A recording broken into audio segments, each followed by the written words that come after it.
Hi, this is Janey Imaani and welcome to Emotional Awareness. So let's look at the question that we'll be answering today. I have been dating somebody for 13 months now and it's going very well and I really like him, but sometimes I feel unsure about spending the rest of my life with him. How do I know if somebody is the right one for me?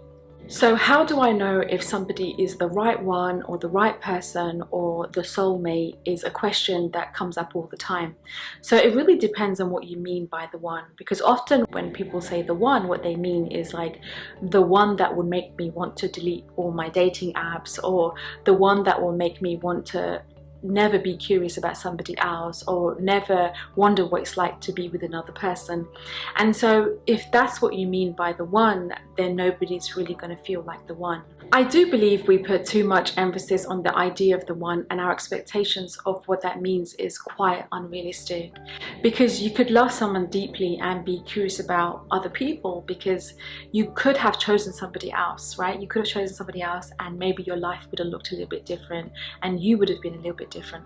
So it's definitely natural to be curious about other people, but it's for most part not very wise to go and act upon your curiosity. Another phrase that I hear people say all the time is that when I find the right person, I'm just going to know, or it's just going to feel right. So when we say know or feel right, if we mean that we will feel certain, then that's probably a misconception as well, because a lot of people feel uncertain, because relationships are a gamble by their very nature, and there is a level of risk that is involved and a leap of faith that needs to be taken when it comes to being with somebody, because you don't really know how it's going to pan out and if it's going to last forever and etc. And so you can't really engineer the vulnerability out of this decision or this choice. And to make it even more complicated, we have more choices than we've ever have had, right? And so the concept of the one can make it very confusing, because when you're with somebody, you get exposed to their shortcomings and their flaws.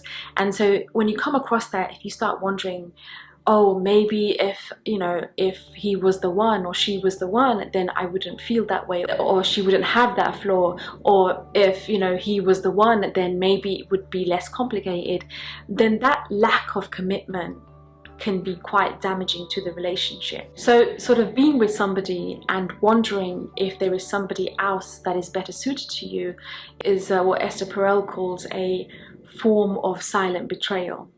And so in today's culture, because we have so many more options than we ever have had, so many people are left wondering if they made the right choice or if they could have made a better choice.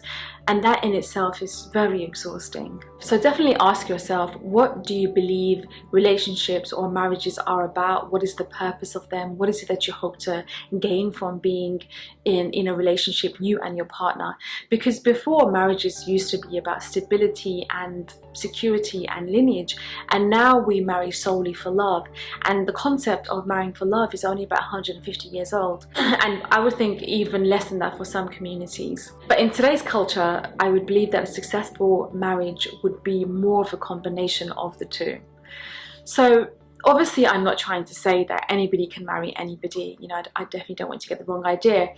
All I'm trying to say is that the concept of the one, we've put way much more emphasis on it than I think we need to, and so we need to kind of step that back a little bit.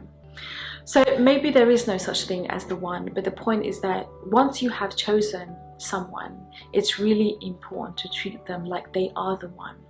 So that's it for today. Thank you so much for watching, and I will see you guys next week. And until then, make sure you like, comment, and subscribe, and see you next Wednesday. Bye.